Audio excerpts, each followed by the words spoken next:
Hello, my dear students. Welcome you once again to my class. And this is going to be the class on grammar for the students of class 9. And of course, the syllabus that we are trying to cover is made by West Bengal Board of Secondary Education. And as you can find from the board, that this session is going to be on lesson 7 entitled Tom Loses a Tooth. And of course আমরা এর আগের ক্লাসগুলোতে text পার্টের আলোচনা শেষ করে আমরা comprehension exercise করে নিয়েছি। আজকে যে পোর্শনটা রয়েছে আমাদের করে ফেলার জন্য সেটা হচ্ছে গ্রামার পোর্শন। এবং গ্রামার ইন ইউজ যদি আমরা ব্যবহারিক গ্রামার বলে ব্যাপারটাকে ধরি তাহলে কিন্তু অবশ্যই এইটা আমাদের বুঝতে হবে যে আজকের টপিক অফ ডিসকাশন যেটা রয়েছে সেটা হচ্ছে regarding the sentence formation or transformation of sentences, better to say. অর্থাৎ বাক্য গঠনের থেকেও বড় কথা হচ্ছে বাক্যের রূপান্তর। তো বাক্যের বিভিন্ন রকম শ্রেণীবিভাগও আমরা রয়েছে জানি, যেটা আমরা যদি ফর্ম অ্যান্ড ফাংশনের উপর ধরি অর্থাৎ বাক্যের চেহারা এবং কাজের উপর ভিত্তি করে ধরি তাহলে আমরা 5 ধরনের বাক্য পাই। সেটা আমরা সবাই কিন্তু জানি: assertive, interrogative, imperative, optative and exclamatory. এবং যদি আমরা স্ট্রাকচারের উপর দাঁড়িয়ে যদি ভাবি on the basis of structure তাহলে আমরা পাবো 3 ধরনের: simple, complex, compound. On the basis of sense যদি আমরা ধরি তাহলে কি আসবে? বোধের উপর দাঁড়িয়ে তার অ্যাফার্মেটিভ, নেগেটিভ। তো এরকম বিভিন্ন ধরনের বাক্য আমরা পাই। এখানে যে জিনিসটা বলেছে সেখানে কিন্তু বাক্যগুলোকে ট্রান্সফর্ম করতে হবে from one type to another. তো সেখানে ইনিশিয়ালি কতগুলো তোমাদের ইলাস্ট্রেশনস বা ডিসকাশনস রয়েছে, আমি ছোট্ট করে একটু দেখে নিতে চাইবো। Page number 56, please open at page number 56, grammar in use. তো read the following sets of sentences, যে বাক্যগুলো রয়েছে আমরা একটু দেখে নিই। Tom is dying, first sentence. Tom groaned louder, 2 sentence are there. Tom মারা যাচ্ছে এবং টম আরও চেঁচাচ্ছিল আরও জোরে। তো সেট 2তে বলছে ইজ টম ডাইং, তাহলে বুঝলাম আমরা কয়নাজালি কোয়েশ্চেন করা হয়েছে। আর সেকেন্ডটা হচ্ছে ডিড টম গ্রোন লাউডার, তাহলে ফার্স্ট সেটে আমরা দেখলাম কোয়েশ্চেন মেকিংয়ের ব্যাপারটা রয়েছে। এবার আমরা এই বিষয়ে ডিটেলড পরে ব্যাপারটা আসছি। সেকেন্ড সেটে বলছে now read the following sets of sentences.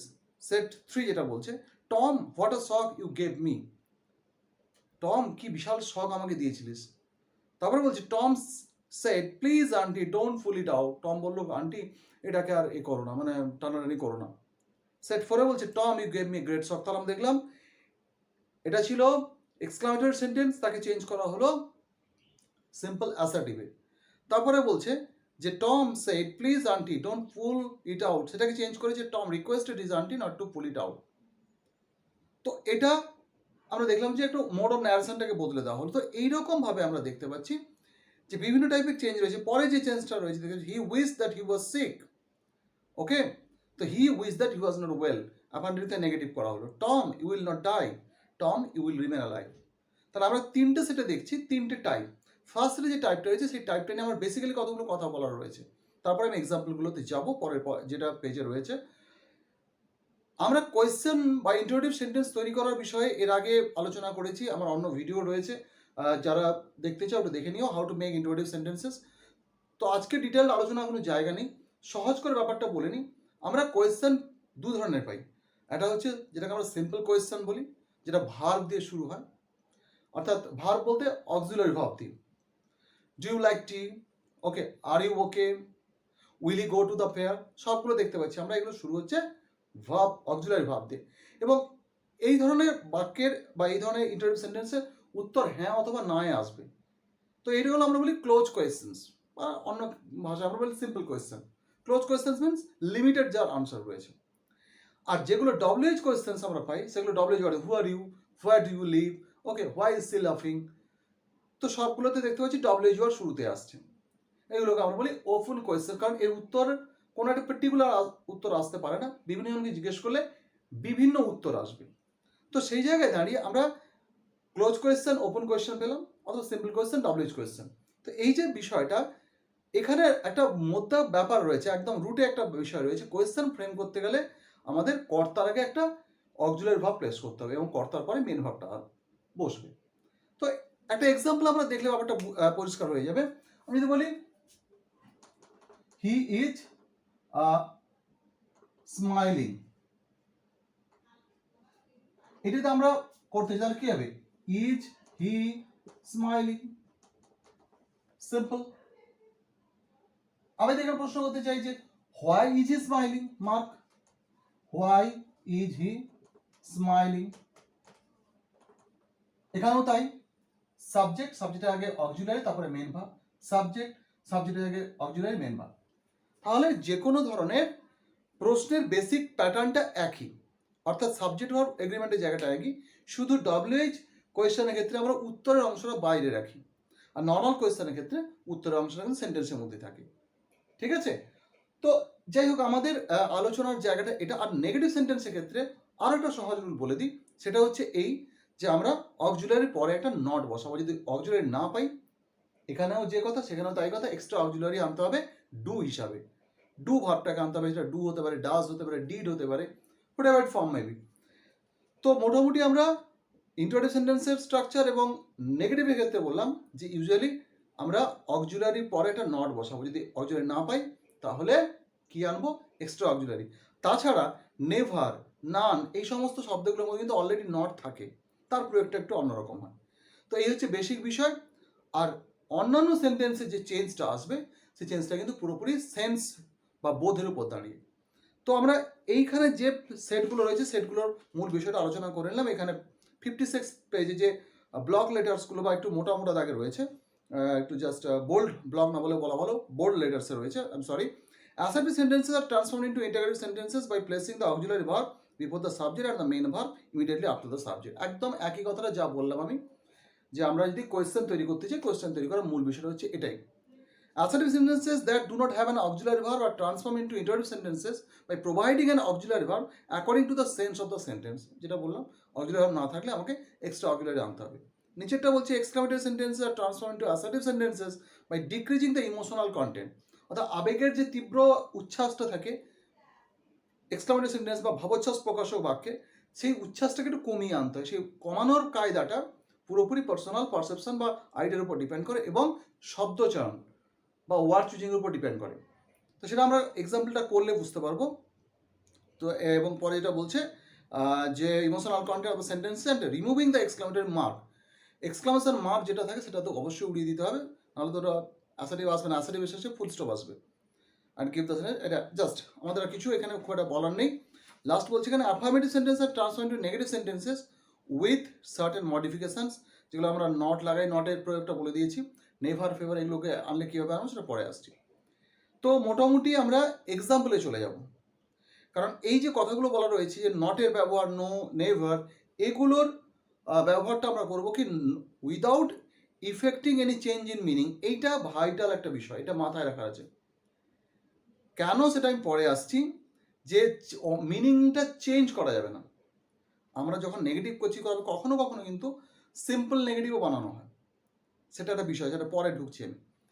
Negative sentence যদি ইনস্ট্রাকশন না থাকে যে make this sentence negative sentence বা negative one without changing the meaning, তাহলে যেহেতু ইনস্ট্রাকশন দেওয়া নেই, তাহলে কিন্তু যদি মানে কোনো স্টুডেন্ট করে ফেলে যে মিনিং চেঞ্জ করে, তাহলে ওর দোষ নয়, দোষটা হচ্ছে ইনস্ট্রাকশনে ক্লিয়ারলি বলা নেই।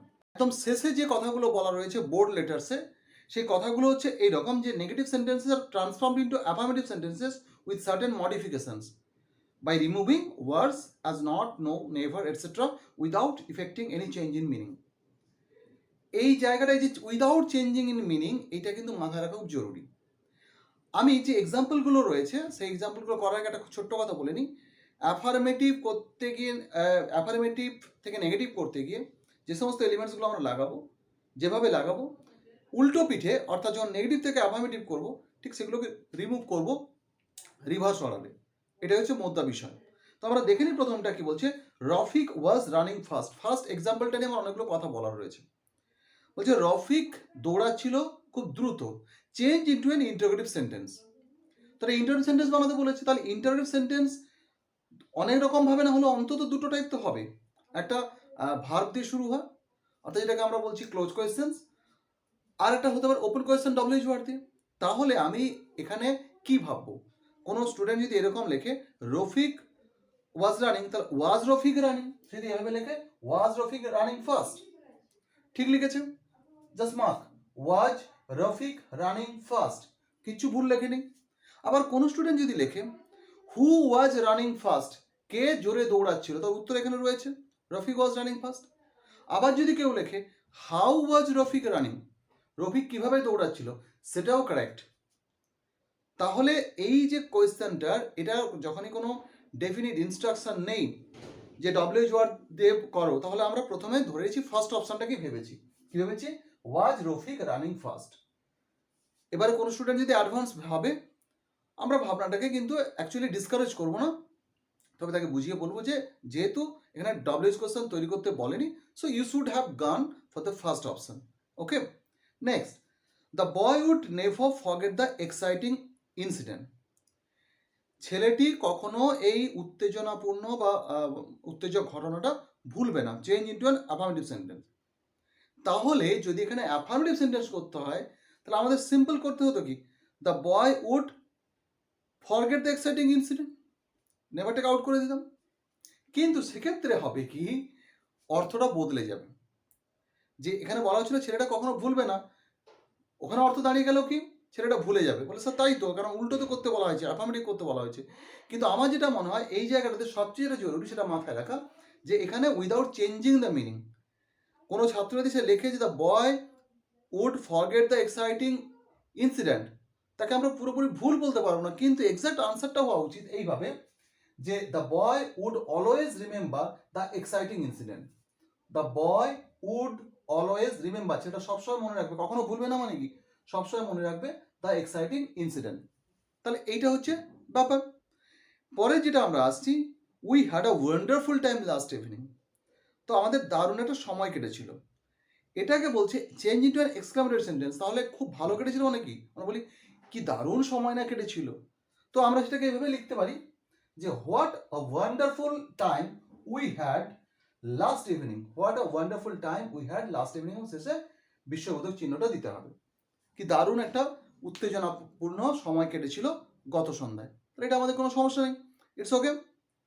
নেক্সট, এই পর্যন্ত কোনো সমস্যা আসেনি, পরেরটায় একটু সমস্যা এলেও আসতে পারে।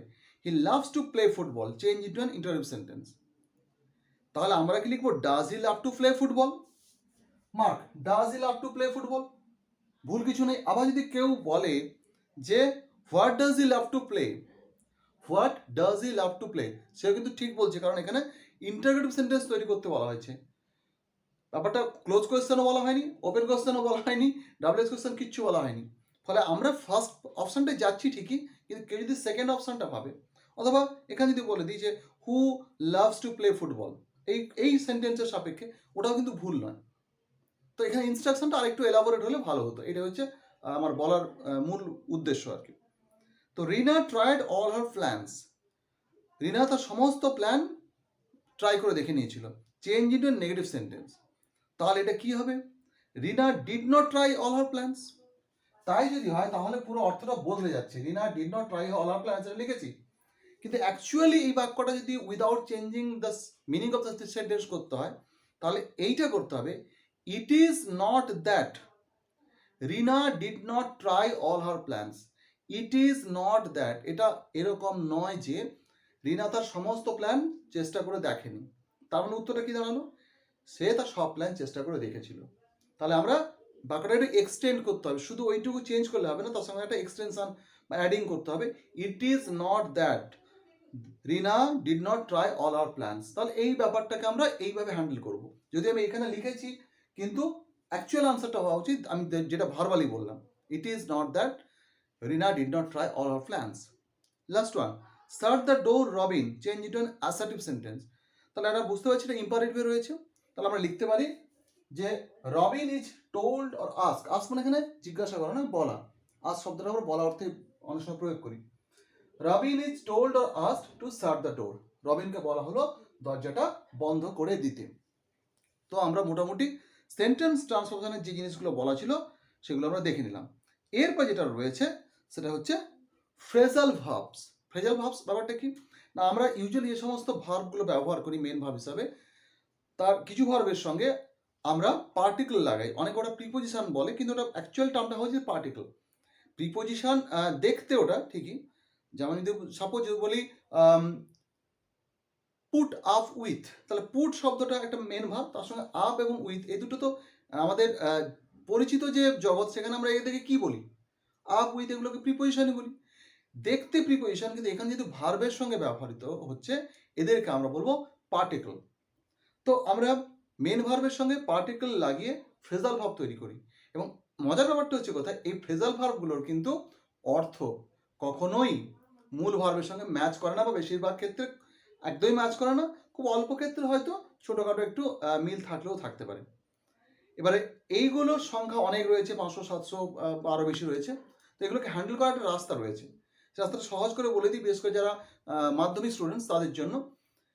তোমরা একদম ক্লাস 9-এ যেহেতু এটা ক্লাস নিচ্ছি, শুরু থেকেই যে কোনো গ্রামার বইতে ফ্রেজাল ভার্বসের একটা লিস্ট পেয়ে যাবে। সেখানে বাছাই করে ওই কত 150 60 70 80 এরকম একটা লিস্ট আমি ইউজুয়ালি স্টুডেন্টসদের বানিয়ে দিই। তো যদি কখনো দরকার পড়ে তাহলে আমি হয়তো দিয়ে দেবো কমেন্ট বক্সে, বা হয়তো কোথাও দিয়ে দেবো। তো সেক্ষেত্রে এই যে লিস্টটা, সেই লিস্টটা তোমরা পার ডে বেশি না দুটো করে কি একটা করে মুখস্থ করে নেবে। তাহলে আমি যদি ধরে নিই যে প্রতিদিন একটা করে তোমরা ফ্রেজাল ভার্ব রেডি করছো, তাহলে মাসে 30টা, তাহলে 200টাই যেতে বড় 7 মাস সময় লাগবে। তাহলে 10-এ ওঠার আগেই কিন্তু তোমাদের এটা অনেকটা এগিয়ে যাওয়ার কথা ছিল। যাই হোক, নেভার মানে বেটার লেট দ্যান নেভার। তো নেভার হওয়ার থেকে একটু লেট করে হোক, ক্ষতি নেই, এই সিস্টেমে যাবে। তো ফ্রেজাল ভার্বসের যে লিস্টটা রয়েছে, সেই লিস্টে আমরা এখানে কিছু এক্সাম্পলস রয়েছে, দেখতে পাচ্ছি। সার্টেন এলিমেন্ট কুড লে up a patient on bed for 3 days। লে আপ করা মানে শুইয়ে দেওয়া, মানে আবদ্ধ করে রাখা, তাও কনফাইন করা, নিচেটা তাই বলেছে। This year in the month of June the monsoon has set in. Set in মানে শুরু হওয়া, বৃষ্টি শুরু হয়েছে, ঠিক আছে, হ্যাজ বিগান। তারপরে দেখতে পাচ্ছি I can't put up with such rude behaviour. Put up with মানে সহ্য করা, এখানে টলারেট রয়েছে। তাহলে অলরেডি আমরা 3টে জেনে ফেললাম, ঠিক আছে। তো এগুলোকে আমরা বলছি যে we see that the underline verbs substitute the phrasal verb, একই ব্যাপার। এক্সারসাইজ 5, এখানে একটা লিস্ট দেওয়া রয়েছে, এবং এক্সামে অর্থাৎ ফাইনাল এক্সামে মাধ্যমিকে এইভাবেই আসবে। লিস্ট অফ ফ্রেজাল ভার্বস থাকবে লুক ইনটু, লুক ইনটু মানে তদন্ত করা, remember, sorry make out, make out মানে বুঝতে পারা, লুক ফর খোঁজা, কাম রাউন্ড সুস্থ হয়ে ওঠা, গিভ ইন হাল ছেড়ে দেওয়া, কল অফ স্মরণ করা। একটা এক্সট্রা থাকবে, তার মধ্যে থেকে দেখা যাবে এখানে হয়তো 1 2 3 4 5টা রয়েছে, এখানে 1 2 3 4 5 6টা রয়েছে। এবং এক্সট্রাটা তোমাদের অবশ্যই বুঝতে হবে যে কোনটা এক্সট্রা, সেটা ব্যবহার করা যাবে না। এবং যেগুলো থাকবে সিচুয়েশন ওয়াইজ সেন্টেন্স যেটা ডিমান্ড করছে সেই অনুসারে তার রূপ বদলাতে হতে পারে, টেন্স বদলানো হতে পারে, ইত্যাদি ইত্যাদি। তো the enemy has surrender, surrender মানে বশত স্বীকার করা, হাল ছেড়ে দেওয়া, উইদাউট এ ফাইট, কোনো যুদ্ধ ছাড়াই। তাহলে আমরা গিভ ইন শব্দটা পেয়েছিলাম, তার মানে হচ্ছে গেভ ইন, যে তার পাস্টে রয়েছে। তো the enemy gave in without a fight. Second one, the child was cured. এই ওয়াজ কিওর ব্যাপারটা যেহেতু প্যাসিভ ভয়েসে রয়েছে, কিন্তু আন্ডারলাইন করা উচিত ছিল পুরোটাই। যাই হোক না কেন, দ্য চাইল্ড, এখানে আমরা ভার্ব পাচ্ছি কি কাম রাউন্ড, তাহলে কেম রাউন্ড লিখবো। The child came round in a month. Next one, the police investigated the case. Investigated তদন্ত করা, এখানে আমরা পেয়েছি look into. Okay, so the police looked into, যেহেতু পাস্ট টেন্স হয়েছে তাই looked into. Puja could understand what her sister said. তা বোন কি বলেছিল পূজা বুঝতে পেরেছিল। তাহলে আন্ডারস্ট্যান্ড হচ্ছে মেক আউট, মেক আউট মানে বুঝতে পারা। তো মেক আউট আমরা লিখেছি, যেহেতু প্রেজেন্ট টেন্সে রয়েছে সেম, ওখানে কোনো চেঞ্জ আসেনি। The old man could not remember his childhood experience. বৃদ্ধ লোক যিনি রয়েছেন তিনি তার ছোটবেলার ঘটনা স্মরণ করতে পারছিলেন না। তা রিমেম্বার মানে হচ্ছে আমরা কলা, তাহলে আমরা তাই লিখেছি কলা। তো মোটামুটি আমাদের গ্রামার পার্টস যেগুলো ছিল এই লেসনে আমরা আলোচনা করে নিলাম। এবং দুটো বিষয় এখানে বলার রয়েছে, যে নেগেটিভ সেন্টেন্স, কোয়েশ্চেন ফ্রেমিং, এই ব্যাপারগুলো যে রুলসটা আমি প্রথম দিকে বললাম, অবশ্যই ভিডিওটাকে প্রথম থেকে আরেকবার ভালো করে দেখে নিও। রুলসগুলো একদম বেসিক্যালি বলেছি, ডিটেলড আলোচনা অন্য ভিডিওতে রয়েছে, যদি সেই ভিডিও তোমরা যেতে চাও দেখে নেবে। ইংলিশ ফর অল এই যে প্লেলিস্টে রয়েছে। এবং ডেফিনেটলি এই রুলসগুলো খুব ভালোভাবে জানতে হবে, কারণ এই ধরনের বাক্য আমরা প্রায়শই বলি, কারণ আমরা তো সব হাঁবোধক বাক্য বলি না, সব অ্যাসার্টিভ সেন্টেন্স বলি না। তো সেক্ষেত্রে নাবোধক বাক্যের যেটা প্রয়োগ বা তার ফ্রেমিংটা আমাদের জানতেই হবে। ইকুয়ালি আমাদের কোয়েশ্চেন তৈরি জানতে হবে, অন্যান্য বাক্যের ফ্রেমিং তো রয়েছে। এবং ফ্রেজাল ভার্বস, এটা রিয়েল লাইফের প্রয়োজনীয়তা হচ্ছে এটা বাক্যকে অনেক বেশি সুন্দর করে, স্টাইলিশ করে, ঠিক আছে, ক্রেতা দুরস্ত করে। ফলে ফ্রেজাল ভার্বসটা এটা একটা পারপাস, এবং পরীক্ষায় নম্বর পাওয়াটা তো আরেকটা পারপাস, যে তোমাদের অবশ্যই থাকবে। এবং এখানে 100% স্কোর করতে হবে, এটা একদম স্কোরিং জায়গা। তো যে সিস্টেমে বললাম ফ্রেজাল ভার্বসগুলোকে মনে রাখার ব্যাপার, সেটা শুরু করো as well as possible, and of course meet you in the next class. সবাই ভালো থেকো। পরের ক্লাস যেটা আমাদের থাকবে রাইটিংয়ের উপরে, সেই ক্লাসে দেখা হচ্ছে। ততক্ষণ সবাই খুব মন দিয়ে পড়াশোনা করো। Stay well, stay connected. Thank you.